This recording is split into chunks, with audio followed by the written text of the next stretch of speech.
Hawkeyes News Now Sports has your all-access pass to all things Hawkeyes. This is Eye on the Hawks. It might be a little bleary-eyed on the Hawks on a Saturday morning, 10 a.m. Got like 4 hours sleep. Kind of the feeling back in our extremities. Solid 5 hours, I think. There you go. Welcome to our Saturday edition of Eye on the Hawks.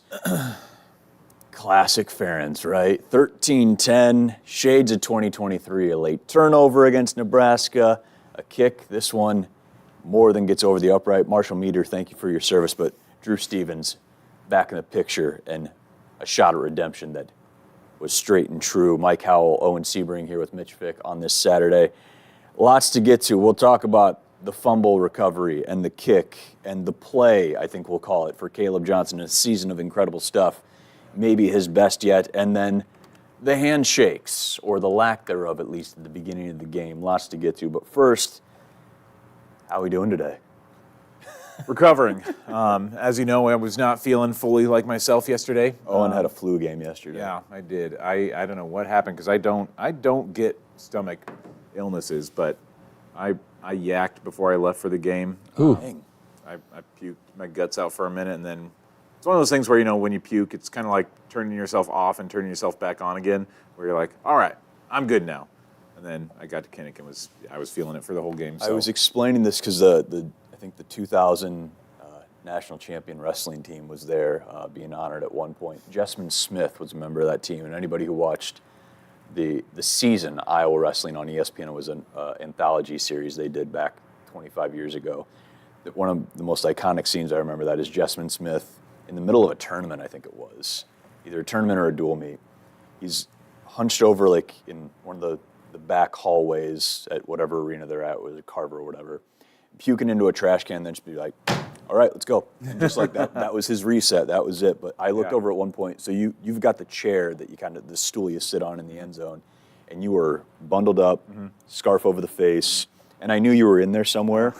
I was like, that man is conserving every bit of energy he has for whenever he actually needs it. Mike, how are you? You were at home watching, not a warm and toasty. Not a true fan. You weren't braving in the elements. That was what was your vantage point of a game like this after being in Lincoln last year and experiencing that own weather? I like watching from the TV. You just get a better view. Not even just the cold. It's just like when you're on the sideline. Especially, I was shooting still photos last year, and like, I had no idea what actually happened. I'm just click, and then like, okay, what do you get, 10 yet? You look at the replay. Yeah. But if you're actually trying to watch the football game, it was just 3 quarters of swearing and like, man, we suck, and then 1 quarter of, I can't believe they did it again, kind of thing. If you're watching on the YouTube channel at 10 a.m. Saturday, Mike made no facial expression with that laugh. It was kind of chilling, to be honest. Actually, I got a clip of Matt Rule, I cut him from an exclusive video that we got, if we want to play it real quick. Ahead, yeah. You can't keep getting away with it! This has got to break some sort of copyright. You can't keep getting away with it! Thanks to AMC for their contributions to Eye on the Hawks. That was Matt Rule, everyone. For those not watching on YouTube, Aaron Paul is not Matt Rule. Matt Rule, though, was doing laps pregame in shorts. Thought that was cool, and then heard some stories afterwards that maybe soured that. I know we're going to get into that, but that wasn't the actual walking through the drills, right? Because I saw video, and there's no one out. There's no Hawkeyes out there. He was just walking laps like during everyone else is on the exterior of... Some Hawkeye Twitter took that video where he was doing the laps with the shorts and said... Oh, mine? Yeah. Oh, shoot. And said, this is Matt Rule walking through Iowa drills, and there's no one doing drills. No. So I'm like, that can't be the one Jay's talking about, right? I was walking back from the Hawk Walk with Joseph Kress from Think Iowa City, and we noticed that Rule was at midfield, and there were a bunch of Iowa State patrolmen there. We're like, that's kind of an interesting situation. Like, why is Matt Rule talking to state troopers from Iowa? And there was talk about Nebraska usually does something at midfield, and Iowa blocked them from that, and that was maybe a spark of the drama, like didn't let them do their thing at midfield, even though it's not their field to do midfield stuff. I don't know. But yeah, we'll get plenty more into that. Let's talk about the end of the game, though, right? Again, last year it was Ethan Herkett with a pick, a Le'Shawn Williams run, committed to Memphis a couple days ago. Congrats to Le'Shawn. Wow, I didn't hear that. And a Marshall Meeder kick this year. Max Llewellyn, no spin move, just speed, getting in there, forcing the Raiola fumble, recovered it. You're going to see in our video in a bit, Kaleb Johnson almost risked everything during the celebration, and then Drew Stevens stepping up and taking back his opportunity, and Kirk Ferentz just reflecting on everything. Let's hear from Max, Drew, and Kirk about a classic Forensian ending. You knew you had it when. Oh, absolutely. I mean, I came around the corner and, his ball was right down by the hip, and I kind of reached out for it. And I had the ball in my hand. I got up. I'm like, are you kidding me? You can't calm down. I had the ball in my hand. But, I knew for sure that was turnover. Nope. I was going to say, I think you were the only person, even on the field, that thought you had the football, too. Yeah, probably everyone's looking like I'm crazy. I'm running down the field, But, yeah, nope. Have you had a chance to talk to Drew since the game ended? I've not yet. Okay. I mean, what a freaking kick by him. What a beast. I mean, that was the most tired I've been in a football game. I don't know, the sprint down there. You know what's crazy is actually people ask me, like, do you play in your celebrations? And in that one we were actually talking about, at the second quarter or something. We're like, dude, we should go lead the team down to the trophy if we hit it. And then, Max basically takes the ball from Mahomes Jr. and then here we go. That's the key to this whole thing. Drew has done nothing but mature. He's worked hard. He's earned everything that he's gotten. I tell our guys all the time, you wonder why Caitlin Clark's so good or Steph Curry. How many hours do you think they spend shooting balls? And that's, everybody forgets about that part. If you want to be really good at what you do, you got to invest and you got to put the time in. And I'm not an expert on how many shots Caitlin's practiced or how many, but I'd suspect it's a lot and significant. And he's done the hard work. Kicked with great confidence last week in windy conditions, and tonight that wasn't a chip shot, but I think all of us felt like, hey, he'll do it. In a game with a lot of internet reaction, Mahomes Jr. got a lot of internet reaction. So let's recap. If you're watching on YouTube, so Max Llewellyn sacks Dylan Raiola, comes up with the ball, and again, as you heard, felt like he was the only one who believed it. So they go to the review. So watch this review if you're on YouTube. After the referee comes out and says, you hear that. Here, Kaleb Johnson goes crazy. John Nestor right next to me. And then Kaleb Johnson just goes, hey, I can hurdle this boy. And falls down. And for a split second, I'm like, Kaleb Johnson just risked everything and failed. And then what a kick by Drew. Made it before the timeout, too. Matt Rule wanted a delay of game penalty, but didn't get it.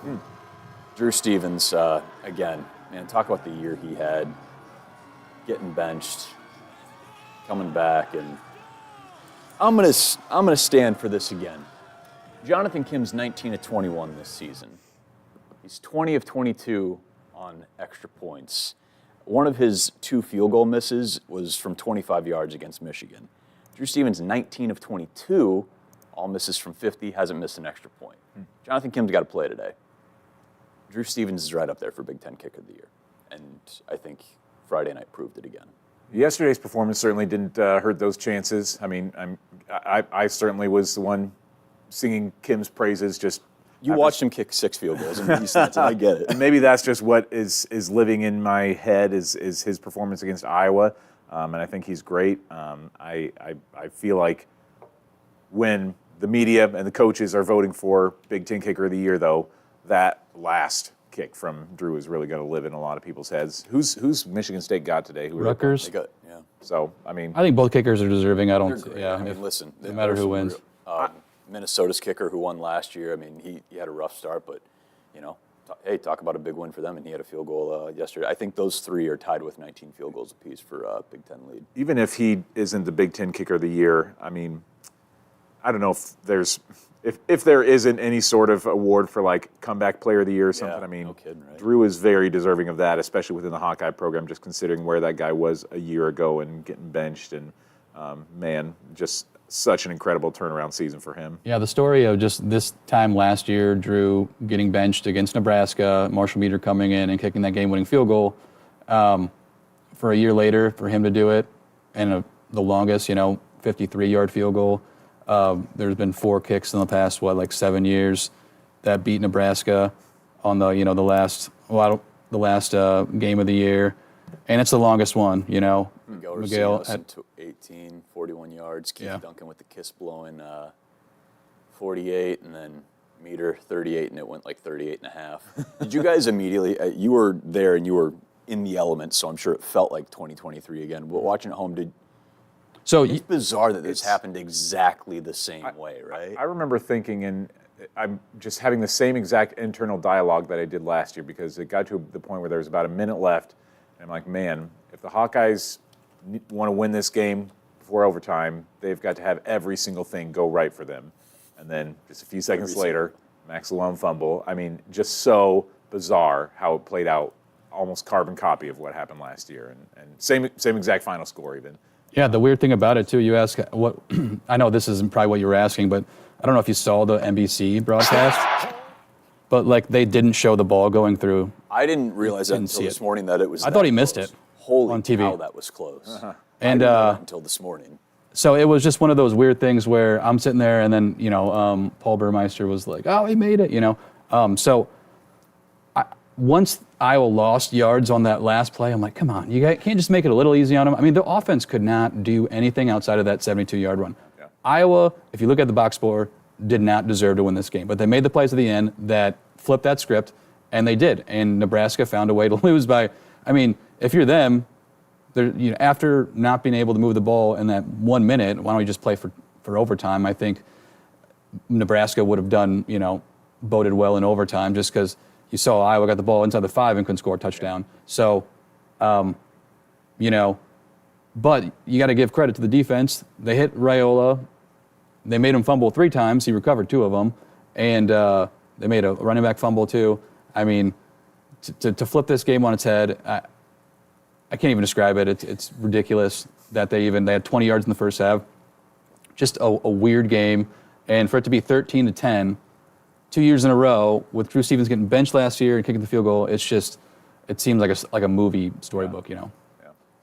Iowa in 2023 with 14 games was -7 in turnover margin. Iowa in 2024 through 12 games is +13. Wow.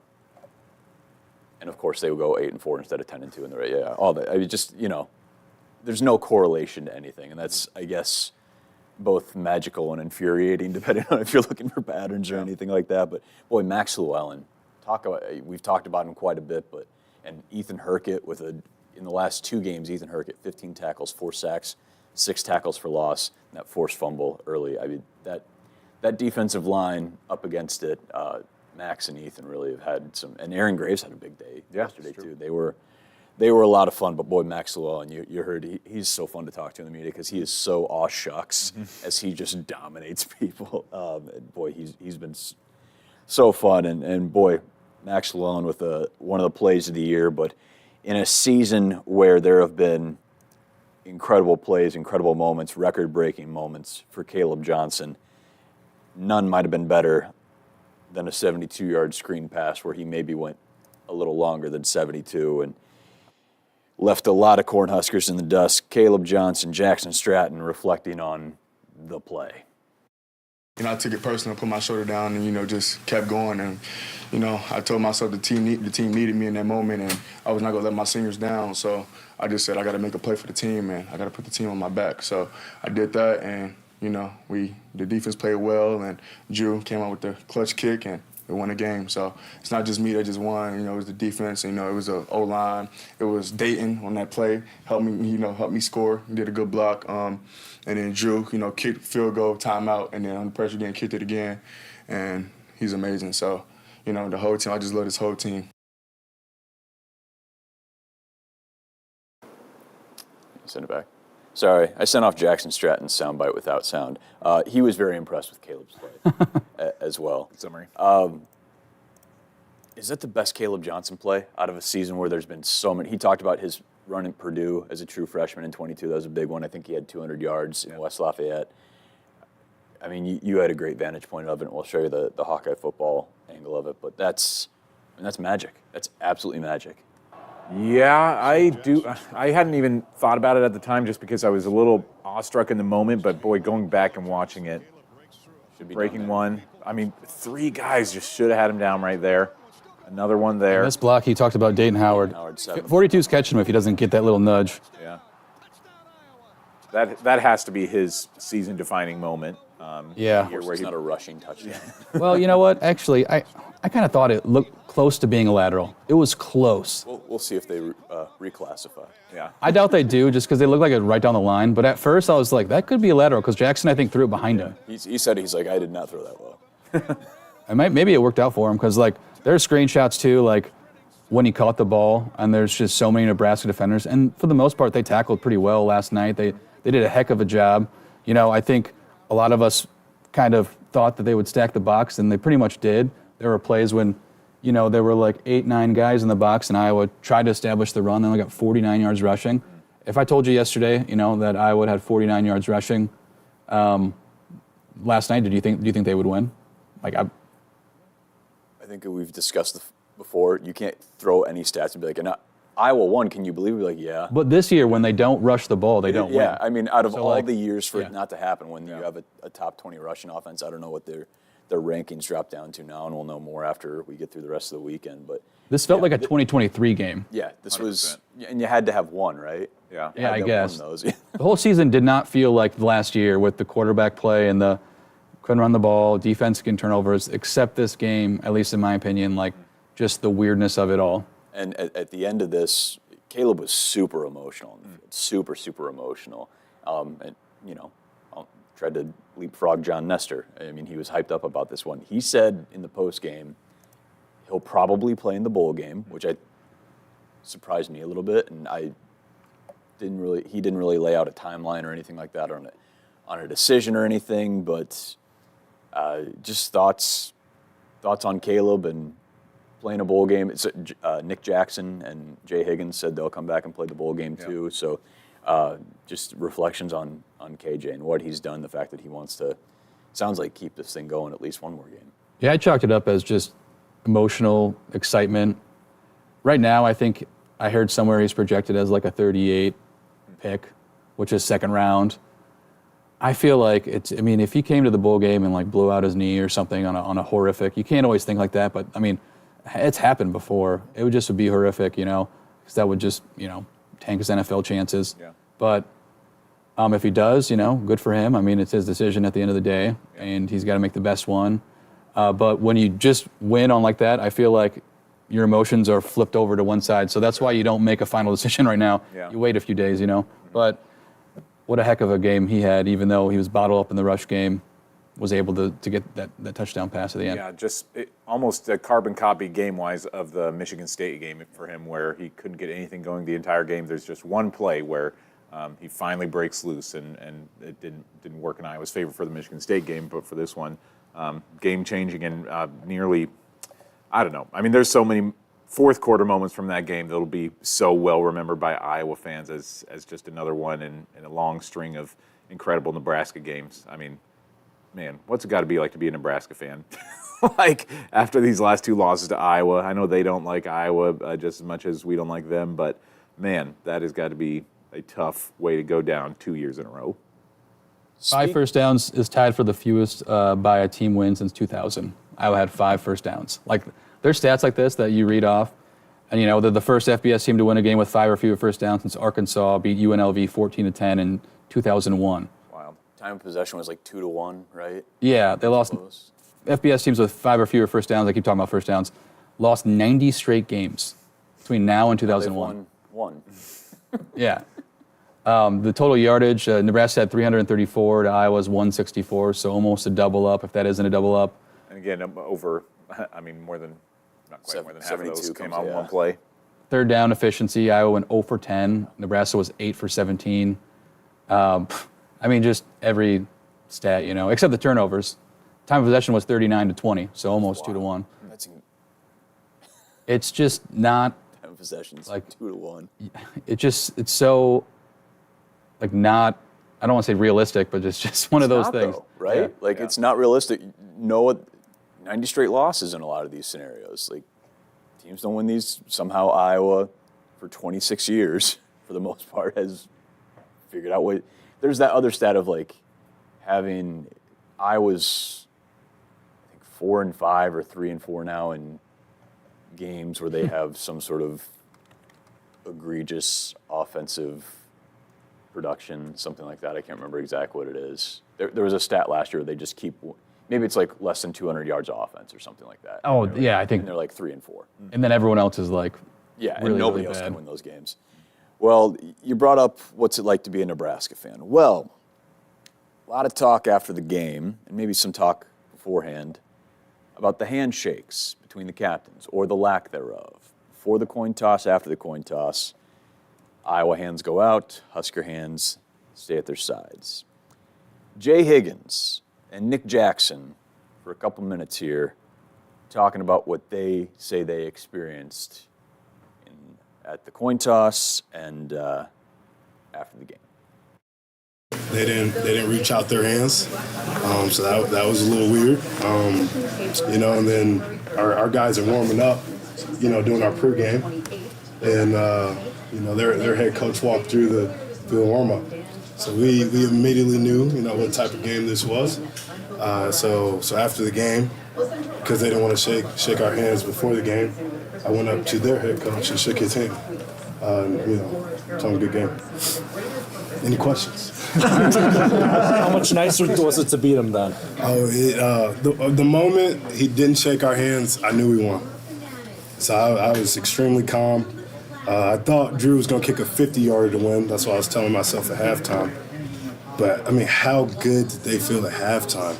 Didn't shake our hands, up 10. They were probably in that locker room going crazy. But it felt great to beat them. I told them how they didn't shake our hands at the beginning of the game, and then I went up to him after the game and shook his hand. Yeah. But you want a little more tea? More tea.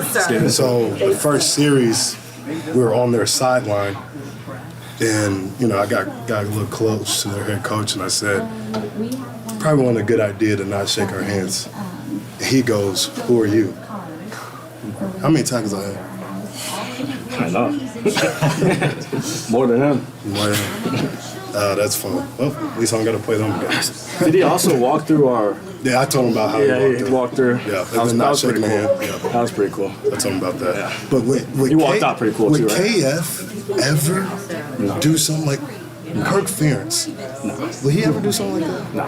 That is just... that's amazing, guys. Wow. Yeah, come to Iowa. Come to Iowa. Come be a Hawk. Be a Hawk. You see the difference. So, let's take a look on the YouTube channel. Shout out to Hawkeye Football for sharing Curtis's shot of no handshakes. You saw Quinn Schulte and the rest of the captains, Jay up there, offered their hands.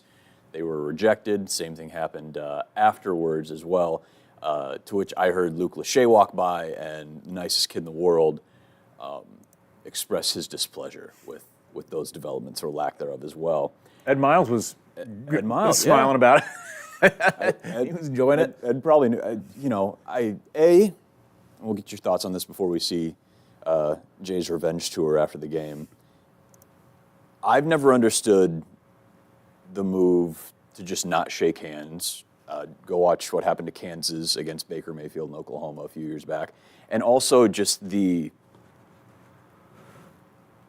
idea of trying to mess with people in pregame. You heard Drew talk about they used to do it, but now they don't. Or maybe he said that in a different bite we didn't air, but he mentioned that last night of they usually mess with us in pregame. They didn't this year. You heard sounds like they tried to do the midfield stuff and then walk through drills for at least the linebackers. How do you guys feel about just the not shaking hands as a power move or something like that? When has it ever worked?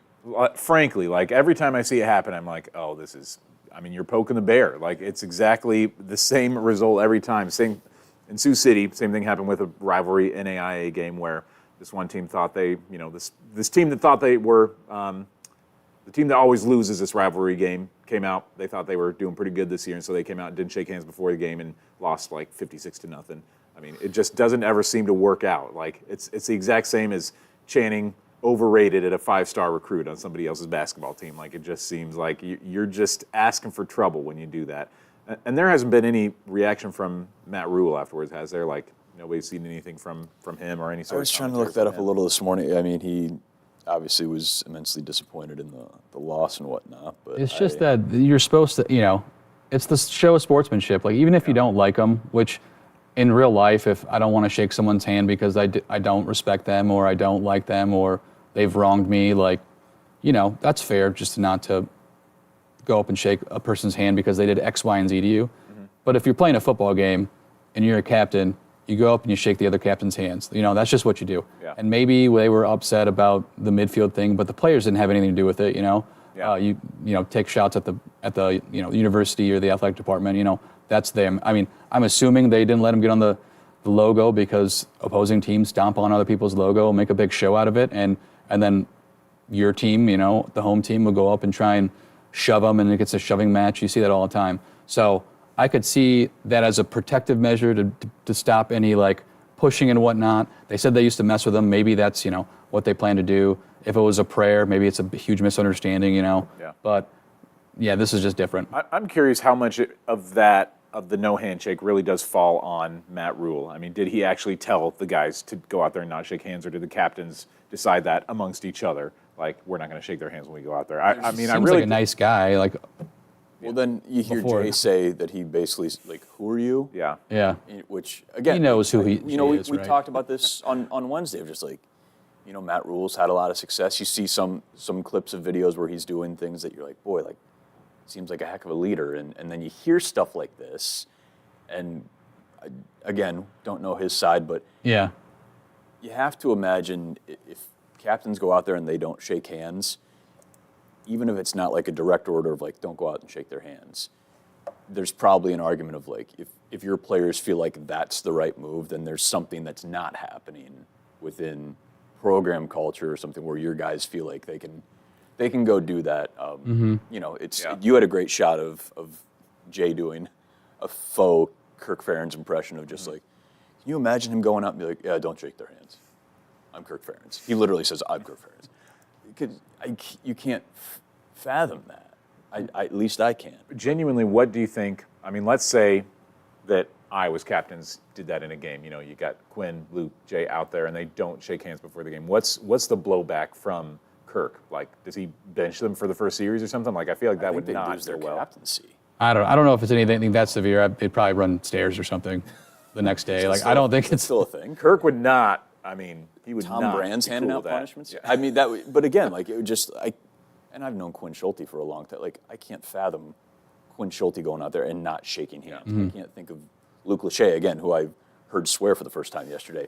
Can't imagine he'd go out there and not shake hands. Same thing with whether it's Logan Jones or Jay. I just can't wrap my head around. It sounds cheesy, but that's not Iowa, right? It feels like there's always, especially we in the media sometimes roll our eyes, or a lot of people do, about how much praise Kirk gives every single opponent. There's always an immense amount of respect because half the time he somehow knows a coach who knows somebody who is connected to that program. Every opponent is talked about as if hey, they could beat us. Just be ready. They're a fantastic football team. So I just can't fathom any of those captains ever going out there and just being like, no, we're not going to shake their hands, because it just doesn't feel like that's how anything is handled or addressed in the program. That really is remarkable, I think, to me, is that it is the captains doing it. I mean, these are your emotional, mental, spiritual, whatever leaders on the team are the guys that aren't shaking hands, and that really does set the tone for everybody else. And if the orders came from Matt, or if Matt was okay with it, I mean, I really do feel like he's setting his team up to fail, because you're poking the bear, you're challenging these guys, you're disrespecting them and assuming that they won't respond, and clearly they did. I have the two things. I love the petty drama, though. I'll circle back. This is what makes rivalries, when you look down 10, 15 years. Do you remember when they didn't shake our hands and you beat them on last second field goal? Hey, we're talking about it at 10:30 on a Saturday morning, and those are the videos that are getting huge views. 100%. This video from Curtis has 1.1 million views. Yeah. That's insane. Yeah. But it reminds me of we'll leave the timeouts and take the pig, that pettiness where he burned all of his timeouts even though the game was already won. That's the most petty I've ever heard. Against Minnesota a couple years ago. 2020, yeah. Two, did it really have that much of an impact? Nebraska dominated the first half and they were up 10-0. Yeah. Maybe it did set the tone for their team in that first half and they just lost in the second half.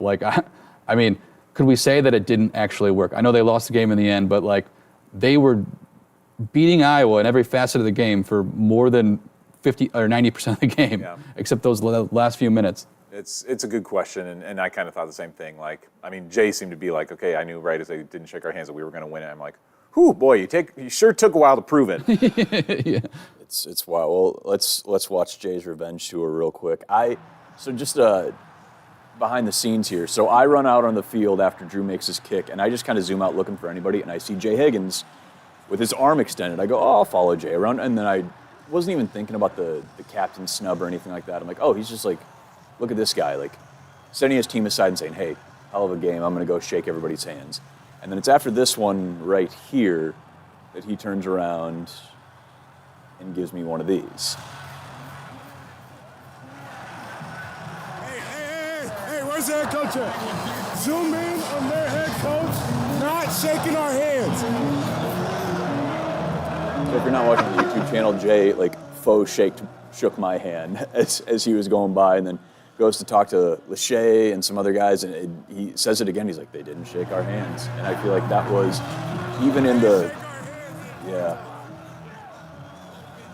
daps up Herc, but I feel like even as they were down, and as dominant as Nebraska felt in a lot of that, you feel like that was just his mantra in his head for the entire game. They didn't shake our hands. They didn't shake our hands. They didn't shake our hands. And we're going to find some way, because athletes love to feel disrespected. History somehow tells us that Iowa can find a way in games that they have no business being in or any other team wouldn't be in.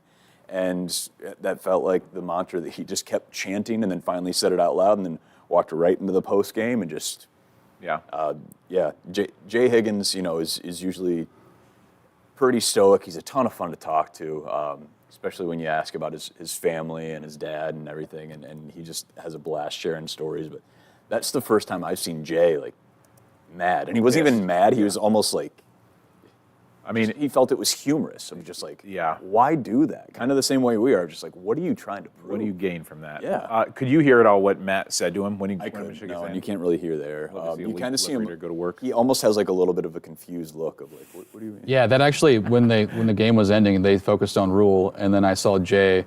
I thought at the time that Matt went up to Jay and said, heck of a game. I didn't know it was the other way around. That's how I thought, yeah. So again, I wasn't even thinking about the snub in the pregame. I was like, all right, that's over and done with. And I thought Jay's being a captain. Jay's going to go congratulate that other team before celebrating with his teammates. And then when he turned and did the fake handshake to me and said that, I'm like, oh, he's been waiting for this for 3.5 hours. Good catch, though. I mean, I feel like you're the only one that followed Jay around. Sure. Well, again, Chad just said a very nice thing on Twitter of boy, you're always following the story. I'm like, dude, I just zoomed out and looked for anybody celebrating, and I see literally enter stage left Jay just walking past. Well, I'm like, I should probably go follow the captain that everybody loves, and it turned into a heck of a moment. It's actually funny you say that, because last year in Lincoln, the most viral clip I've ever been associated with is we were towards the Iowa tunnel, and I just fixated on Jay, and he went over to talk to his dad.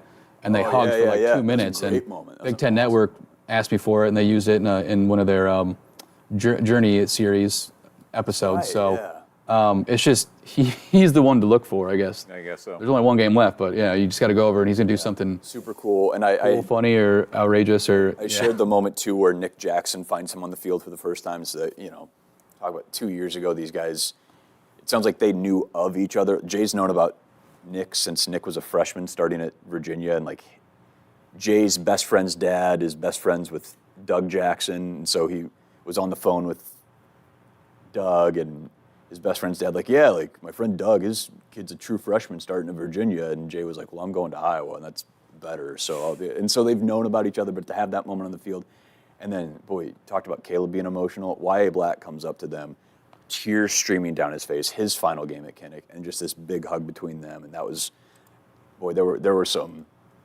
awesome moments, it's the first time I've ever covered a walk-off situation like this. I've been on the field for walk-off situations, but I was freelancing for ESPN in 2008 when the Penn State game.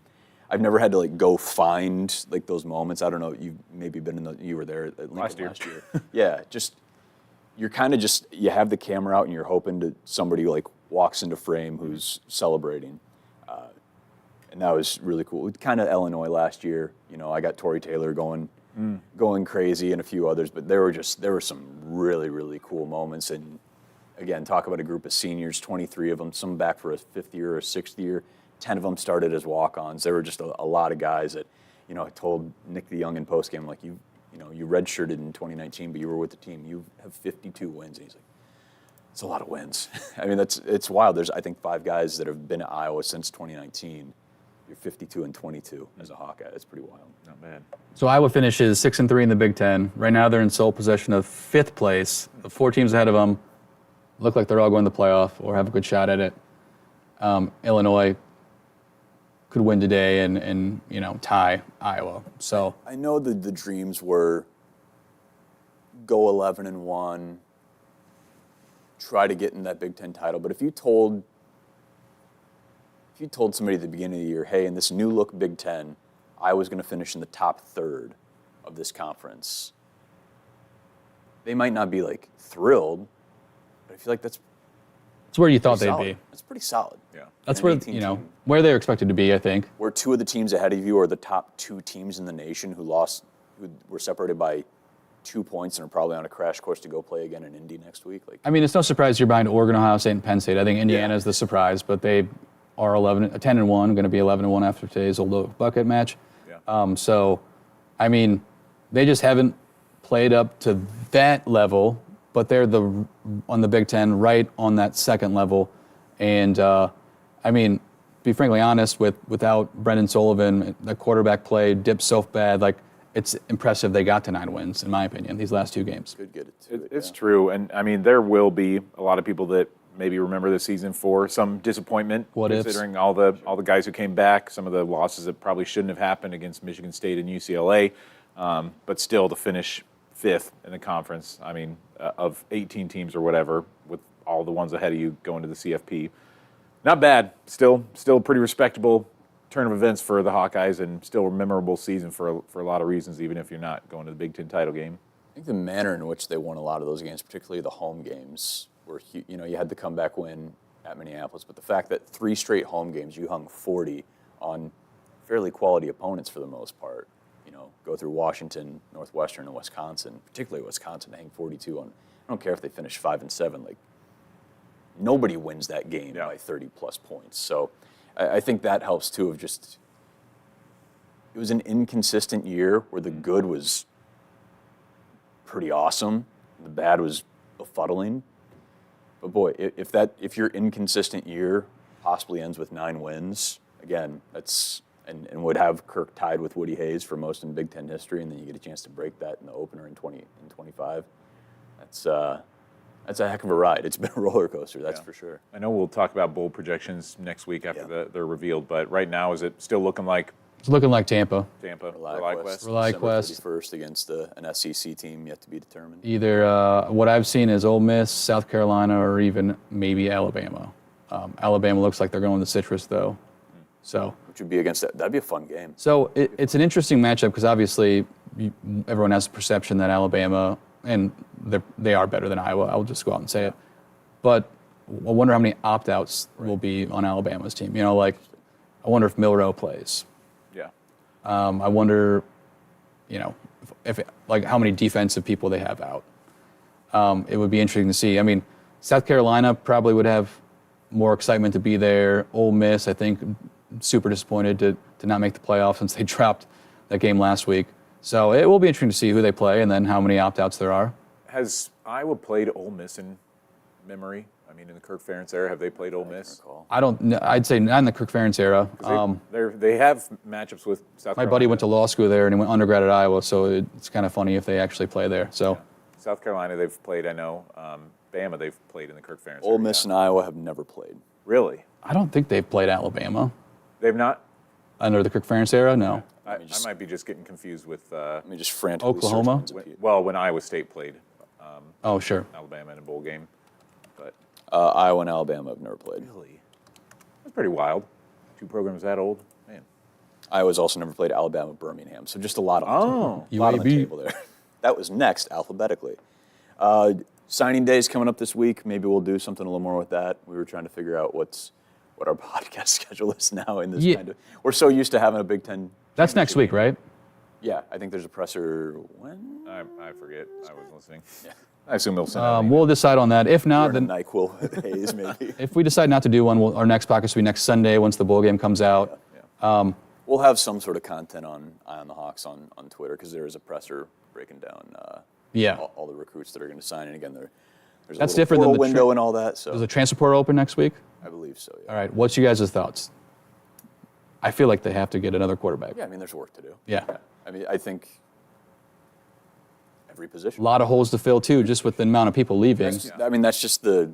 What would be you guys' number one target? Just, I mean, off the top of your head. I'd say linebacker with Higgins, Jackson, and Fisher all leaving. I was like, I feel like you wouldn't hurt to get a guy like that. I know Carson Schrar has missed the last couple games. He's a big special teamer, but I know he's kind of slated in there with Rex Roth and Jaden Harrell. Yeah, Jaden Harrell, and you've got those 3 freshmen that are so heralded. So we'll see. I didn't mean that. I apologize to everybody.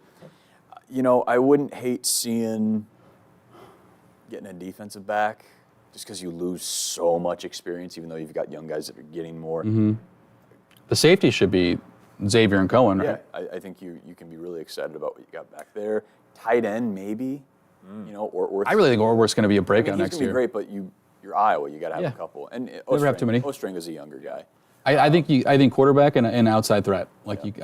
If Tim Lesser, if he wants to do what he's done in the past, he needs that Sky Moore or someone who can stretch the field to help Iowa not get stack boxes. Because Kaleb Johnson's gone next year. Obviously, a running back could step up and multiple running backs could equal the productions combined, but I just don't see someone having that impact because he's just once in a 20-year type of player. Kaleb is not officially gone next year. I know that he has. Come on. I know. But hey, in the NIL era, is that priority one for Swarm? Is find a bag for KJ? There are scenarios where I think you could get him to stay. I mean, if he's projected as like a second rounder, I feel like. Yeah. You just never know what's going to happen. That dude loves being at Iowa. Yeah. Yeah. And he loves playing for Coach Betts. It's almost not even the money to me. Like playing in the NFL is something that only a few people get to, and if you have the chance, Right. But no, I mean, I guess you guys are right. We have to wait until he says it. I'm just assuming he's gone. I think that everybody's assuming. Yeah. I think it's a pretty fair assumption. We'll see. We didn't know if he played the bowl game. It sounds like he probably. I wouldn't shock me if he comes back for the bowl game now, even though he's in that moment. I don't know. It's a very different look at the 2025 season if Kaleb Johnson is back. Boy, I mean, you're looking at like probably Kamari Moulton, who's going to be going into his 3rd year and is going to be coming into his own. I think he'll be a pretty serviceable running back, I got to say. But he's really had, aside from last night, boy, he's had a couple really nice games in November. Did he even have a touch last night? He had a couple. Remember, he had that swing pass. He was in the last drive when they started. That was just one of my nitpicks against when they got the ball inside the 10 with like 3 minutes left. Kaleb had an out route and it went out of bounds. And Kamari took like the next 6 or 7 snaps. And he took that 3rd down, 3rd and 1. And I'm like, I like Kamari as a player, but Kaleb Johnson is such an impact player. How is he not on like 100%? I know he needs to take breathers, and that's probably it. But like, there were 2 drives before the game, like when he wasn't in, and it's just like, man, you guys aren't doing anything on offense. And nitpick, obviously they won the game, but like I was curious why he wasn't on the field. 3 carries for -4 yards for Kamari Moulton yesterday. And then I think he had a reception for like -3 or 4. Remember, he had that swing pass where he fell down. Kamari's going to be great. Couple, the running back position, though, like you got Xavier Williams and Brevin Dahl, who are young guys who I've heard like the program likes a lot, and I wonder if they're next to step up, although Jazz is back. TJ Washington, I wonder if he plays more running back. He got a little bit of playing time this year. I thought he honestly would have played more at wide receiver, but he never ended up doing that. So I think they have a lot of weapons in the backfield coming back. So one thing we didn't even talk about in the podcast yet, either earlier this week or today, was the 2 finalists for the national awards that we've got between Kaleb Johnson and Caden Weegan. Because really cool. Caden went through the senior day festivities, but he, I think, can come back for another year. Can he not? I'm not sure. I thought that he maybe had a year of eligibility left, but he too could add. I mean, as much as he's going to be a threat on kick returns, punt returns again. Had a really nice punt return yesterday. I did. I was listening to Lystico and Dr. Min's podcast on the way back from Fort Dodge, and they said that Iowa has a chance of getting 3 All-Americans. And I was like, no. But then they said Kaleb Johnson. Well, because there's 2 running backs on the list. Caden, yeah, and Caden. And I feel like that could be the most out of any team. And, it's just funny that they're 8-4, not playing for the playoff. So if I read it right, he played at Iowa Western in 2021. 2022 didn't see any game action at Iowa, or I think that was at Iowa. And then he played in 23 and 24. So I think he could possibly use that last year if he wanted to. But boy, he'd be a good weapon to have back too. He's been. That would be, yeah. All right, yeah, we'll talk more about that in April once we know a little bit more, and maybe before our next podcast we get some clarification. We'll see. Yeah, we'll see what signing day is, what portal does, and all that. So whether it's Wednesday or next Sunday, breaking down the bowl matchup, we'll check back in with you. Thanks for waking up early, or if you're watching this like 2 days later, thanks for watching. Whenever you did, it was a fun one. For Mike and Owen, I'm Mitch. 8-4. Moving on. See you next time on Eye on the Hawks.